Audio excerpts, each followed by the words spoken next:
राजद की ओर से जनविश्वास यात्रा बुलाया गया था, उसमें लाखों की भीड़ आने का दावा है। जिस प्रकार से गांधी मैदान भरा भरा दिखा, यह पिछले कई सालों से ऐसी रैली या सभा नहीं हुआ था।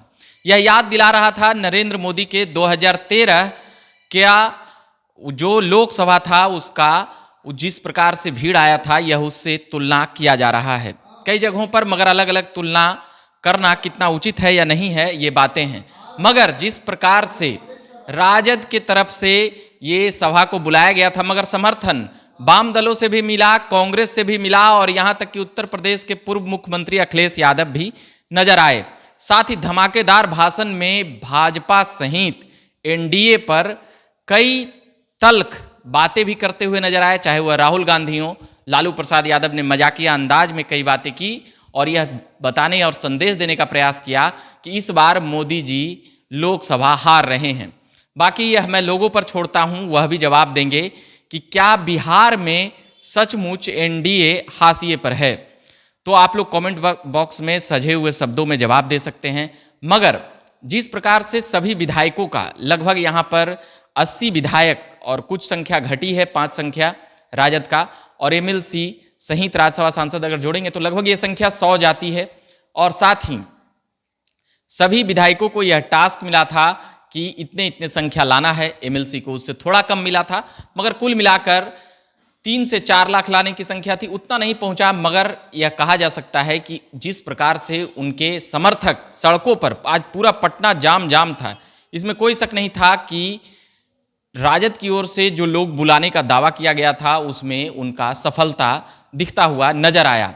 मगर साथ ही यह भी दावा करते हुए नजर आए कि इस बार नीतीश कुमार के उधर जाने से कोई उतनी बड़ी बात नहीं है, हम चुनाव जीत लेंगे।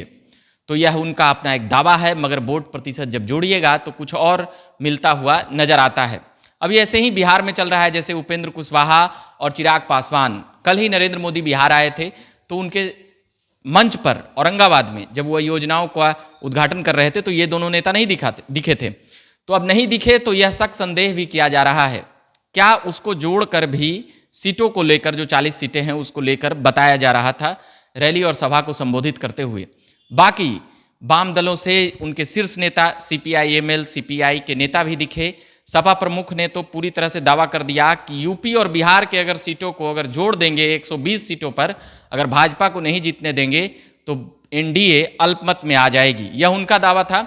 राहुल गांधी का भी जिस प्रकार वह भी यात्रा लगातार कर रहे हैं, पिछले दो सालों से लगातार कन्याकुमारी से कश्मीर तक उनकी यात्रा लगातार ठंड में, ठिठुरती हुई ठंड में जिस प्रकार से यात्रा कर रहे थे बिना स्वेटर का, उनका भी खूब वायरल हुआ था। तेजस्वी यादव 1 सप्ताह दौरा पर रहे और जिस प्रकार से उनके कह सकते हैं कि यात्रा में लोग आए, उससे यह भी दावा किया जा रहा है कि तेजस्वी यादव विपक्ष के नेता के तौर पर मुखर होकर बिहार में निकले हैं और मजबूती से लोग उन्हें पसंद कर रहे हैं। बाकी उनका M/Y समीकरण फार्मूला देखने के लिए हर रैली और सभा में मिलता है, इसका भी दावा किया जा रहा है कि M/Y समीकरण वाले लोग थे भाजपा की ओर से। तो ये कहा सुनी और टोका टिप्पणी चल रहा है। बाकी यह रैली और सभा के दम पर उनका कहना है कि बिहार में तो हम भाजपा को रोक ही लेंगे। तो हम छोड़े जाते हैं, आप भी अगर जो दर्शक सभा देख रहे हैं वह भी मर्यादित शब्दों में जवाब देंगे। हम पहले भी कह चुके हैं, अभी भी कह रहे हैं। आप बने रहिए झकास भारत पर। मेरा नाम रविकांत हुआ, धन्यवाद।